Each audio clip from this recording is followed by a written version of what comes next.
Inflation for most people is causing them to use their credit cards to try and make up for income shortfalls. How big is this problem? In the second quarter of 2022, Americans added $46 billion to their credit card balances. Some of that could be you. The Federal Reserve Consumer Credit Report showed that the rate of interest on credit cards went from 14.56 to 16.65%. Those Americans struggling with credit card debt saw their delinquency rates escalate from 1.66% to 1.81%. The Cambridge Debt Consolidation Program may be able to help you reduce the interest rates by 2/3 and cut your time to pay off the debt from 30 years to as little as 5 years. If you're struggling and you want professional and objective help getting your credit house in order, then call 1-855-435-2066. It's time for Black and White, a show that wants to bring all of us together, talking again about the issues that concern us. It's time to hear from people who only want to deal with facts. It's time for you to re-engage in your right of American free speech. It's time for Black and White. Welcome back to Black and White. And joining us today is Tom Baker, former FBI agent and the author of the book, Show Them the New Book, sir. Thomas J. Baker, The Fall of, what's the rest of it? The Fall of the FBI? The Fall of the FBI. Okay, there it is. The Fall of the FBI. Super. Thank you. Why did you decide to write this book?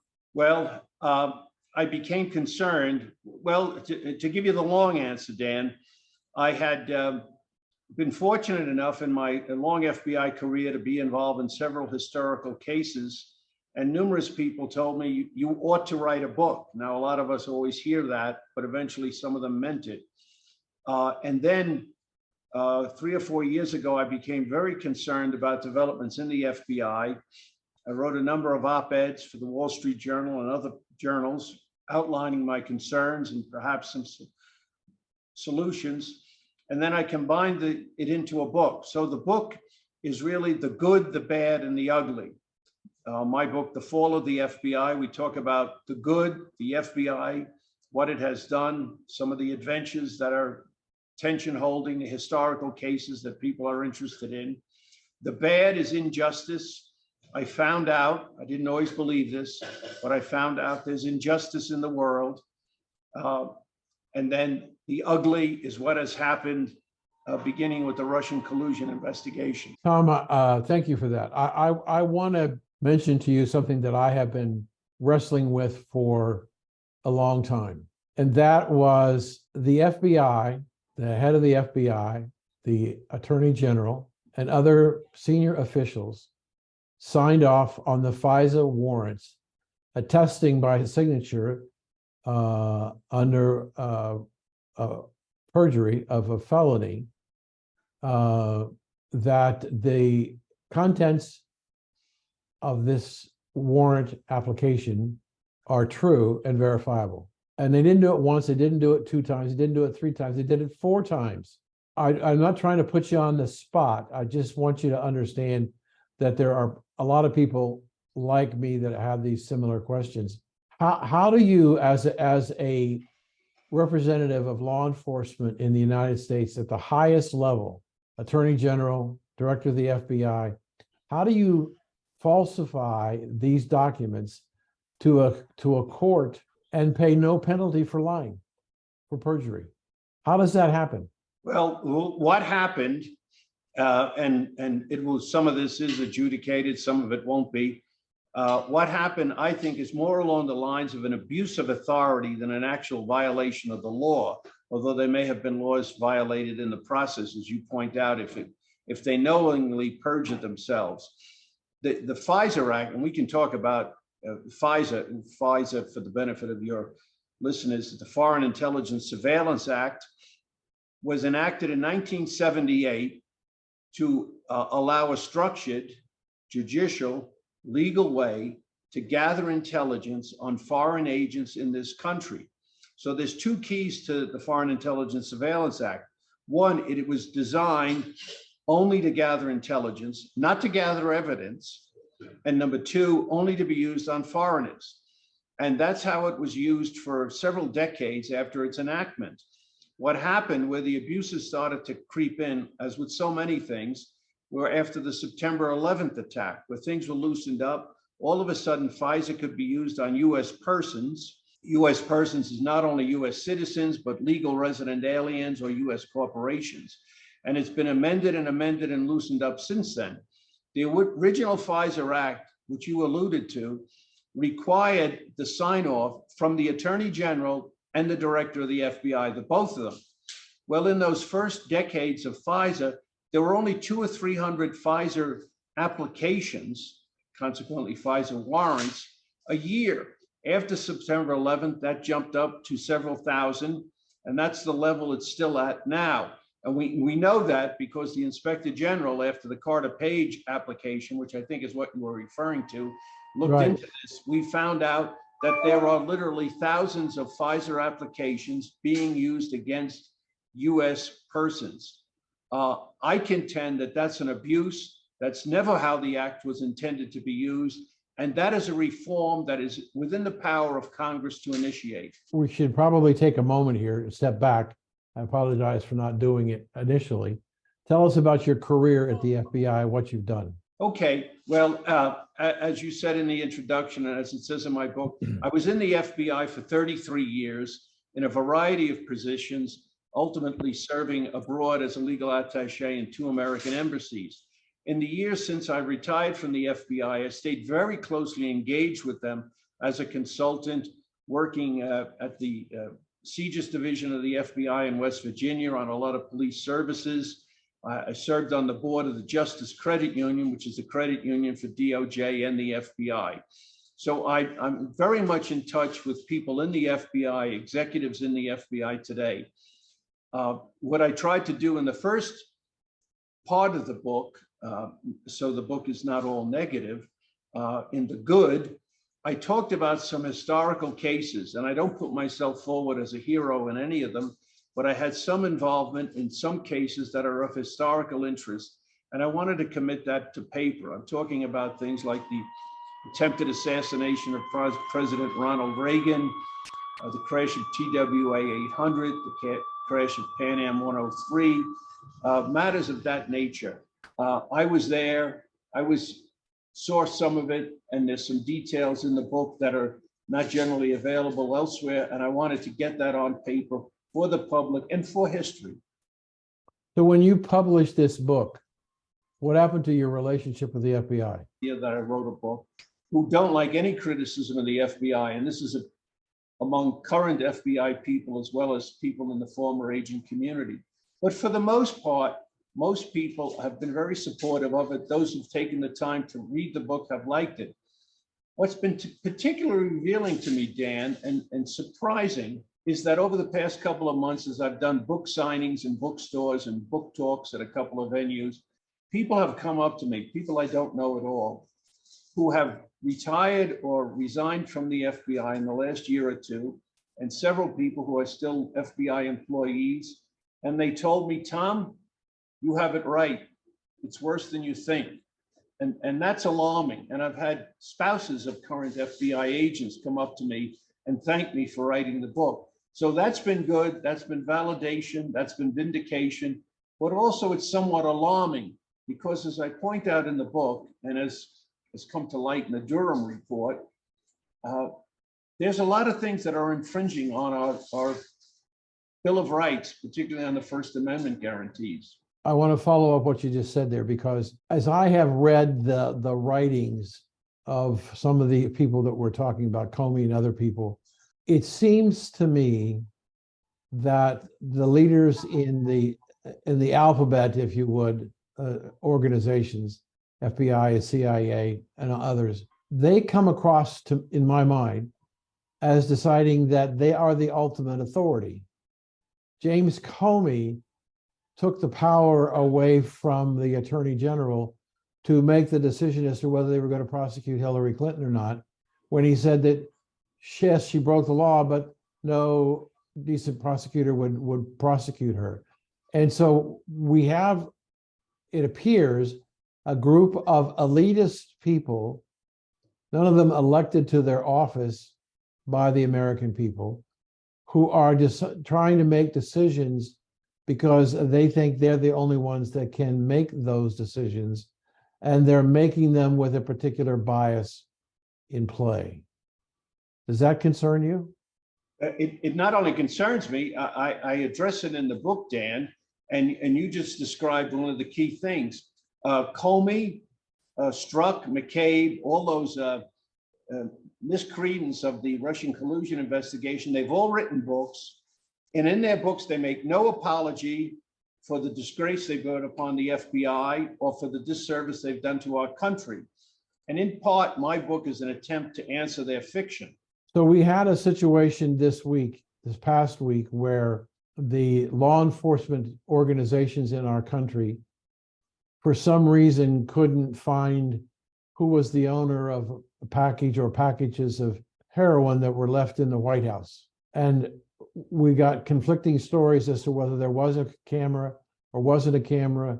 We later found out that there was a camera, and it would be relatively easy for one of those agencies to scan the films, identify the individuals and question them to find out who it was.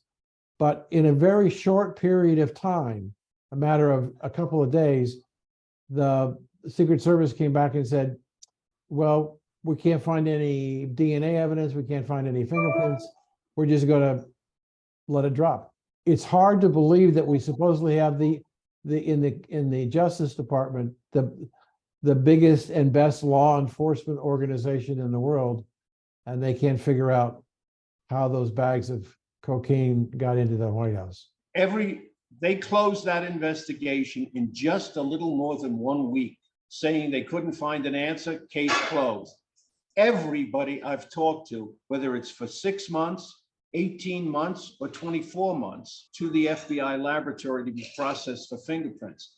I'm assuming and hoping that also the cubbyhole and the lock and the things around the cubbyhole in which it was placed were also processed for fingerprints.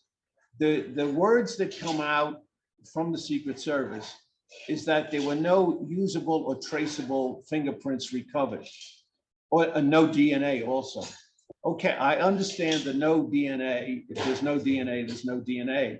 On the outside of the plastic bag, undoubtedly what was recovered was a piece of fingerprint, and that is also what most commonly happens at crime scenes. So if you'll indulge me for a minute, I'll tell you this. Usually that's recovered and set aside. And then later in the case, then you take that person's full set of fingerprints and you compare it to the fragments, the partial prints you found, and you have definite evidence. Right. That's one thing that's been overlooked or glossed over in this whole thing. The other thing is there's a finite number of people that were in that area, whether it was a few dozen or 100 or 200.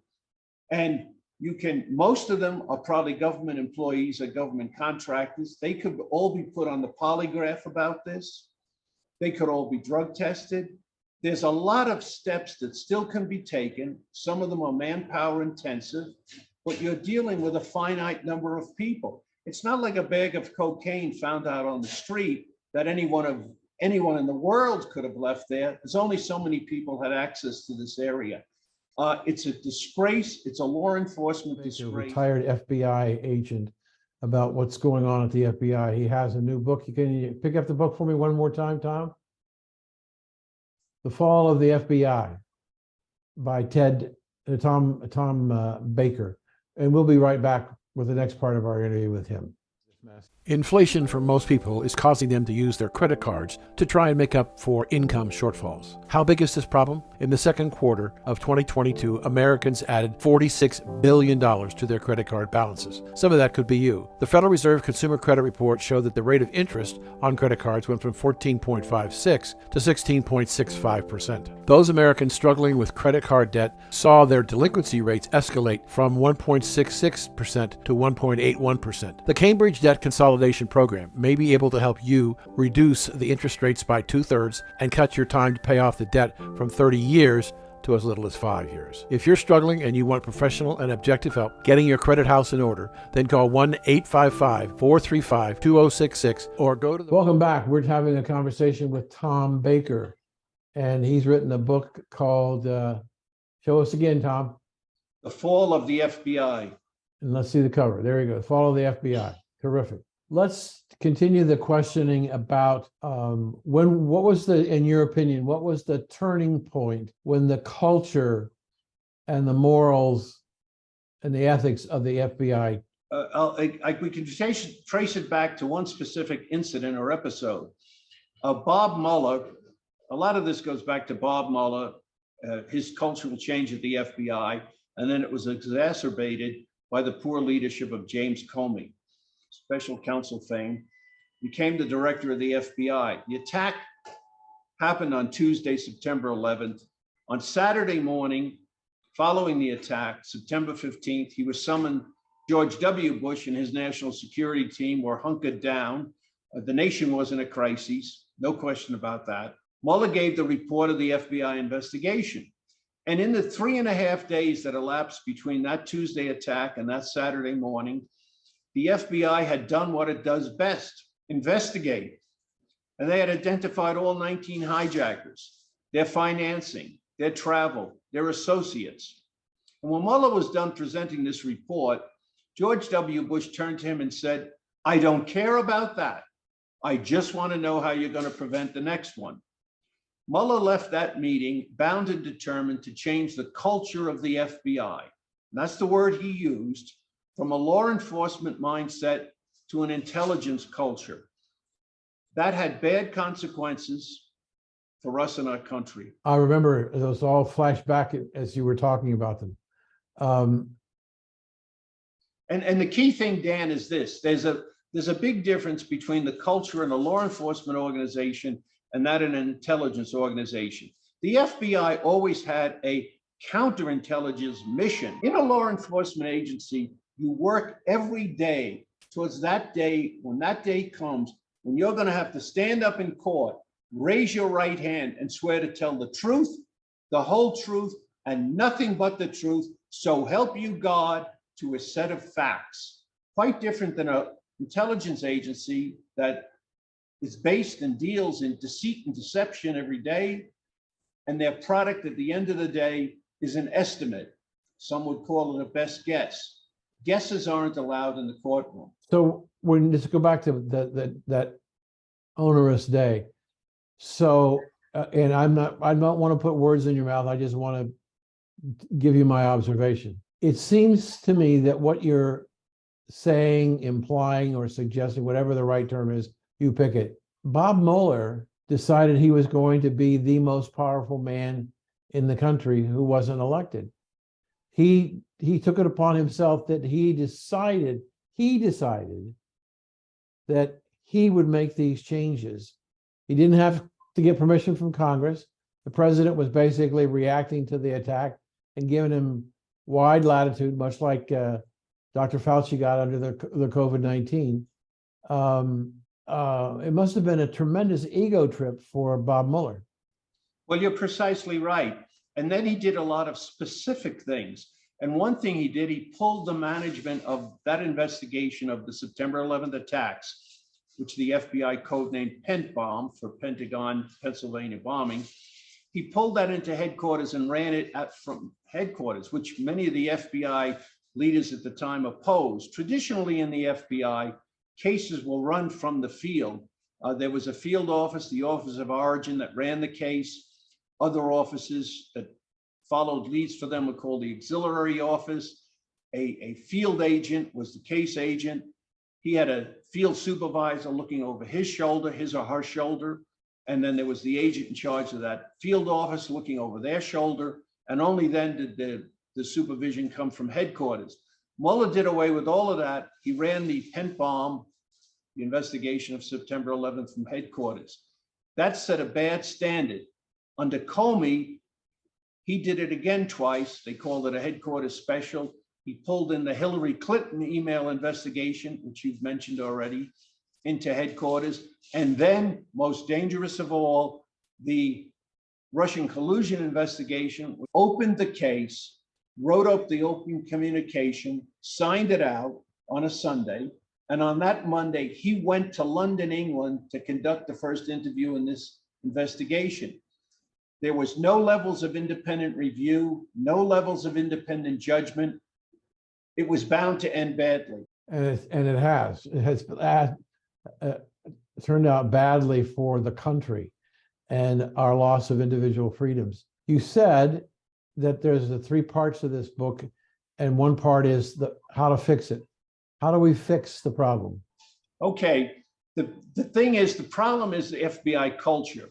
We get the explanation that those bad people are no longer with us. In the Russian collusion thing, Comey, Strzok, McCabe, they're all gone.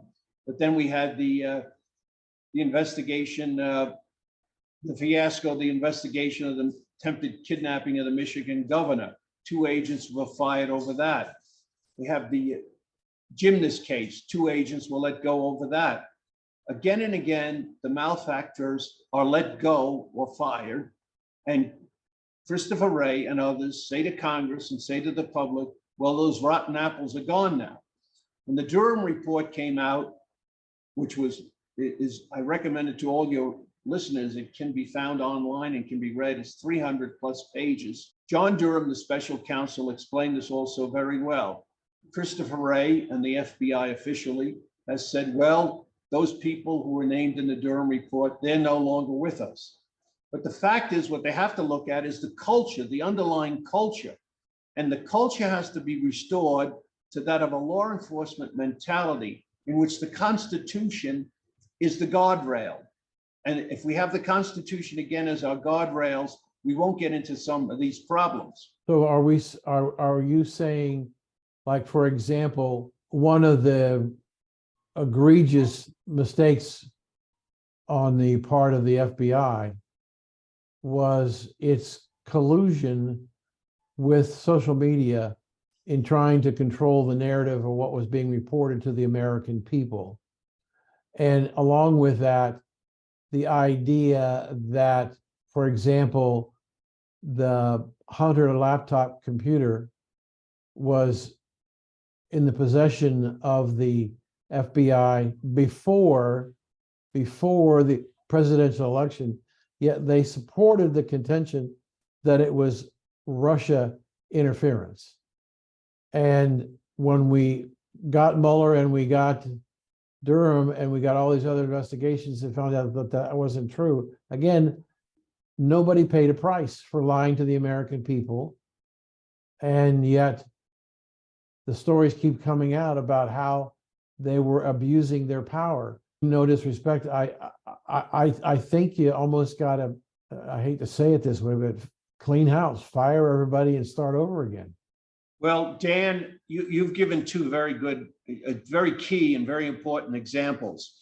The monitoring of social media, which may still be going on, is very well documented. And that certainly smacks of an abuse of the First Amendment, Americans' free speech. Right. They had a task force of special agents and analysts working with Twitter and other companies, telling them to take down certain postings. That was documented in the Twitter files, which are available online. It has then been documented in the House hearings, tried to talk around that, tried to deny it, but there's no denying it. And that smacks of an abuse of the First Amendment. Concerning the Hunter Biden laptop, which you mentioned, once again, there's an example where back in December, one agent, the assistant, an ASAC, the assistant special agent in charge of the Washington field office, was allowed to walk out the door at the end of the day on a Friday when it was discovered that he had helped Deep Six or slow walk the investigation of the laptop. Hopefully, from what we know now, that investigation is still ongoing, but boy, it's taken a long time. But anyone who looks at that and all of that information is available to the public too. In fact, one person, Maria Devine of the New York Post, she wrote a book called The Laptop from Hell, which lays out everything that's in the laptop essentially, which includes Hunter Biden, not only his calendar, not only his emails, but his text messages and all sorts of things. And it's very damning, and it's right there for anybody to look at. And from day one almost, the FBI knew it was a genuine item, and they have very technically competent people that can analyze a laptop and get into the guts of a computer. And within days, if not hours, they knew it was genuine. The criticism now is, and I really don't know how to address it, but the criticism now is they stood by while these 50-some former intelligence officers, former directors of the CIA among them, were claiming that this smacks of Russian disinformation. Well, the FBI knew it wasn't disinformation. It was genuine, useful evidence of criminal activity. What do you think in terms of the report, the Mueller report, and the criticism of the FBI, the lack of Wray to respond to the chairman of the Judiciary Committee in answering questions about all this stuff? I mean, what's going to be the outcome? What do you think is going to happen? Well, in the short term, we're told that they're having him back. That's one. Looking back on his testimony 2 weeks ago, it was, I characterize it as a missed opportunity on several levels. Number one, Wray could have, and I wish to God he equivocated on specifically on the First Amendment issues regarding the laptop, and not just the laptop, excuse me, regarding the monitoring of social media. He really equivocated. There was one example given to him by a congresswoman from Indiana. She was quite angry.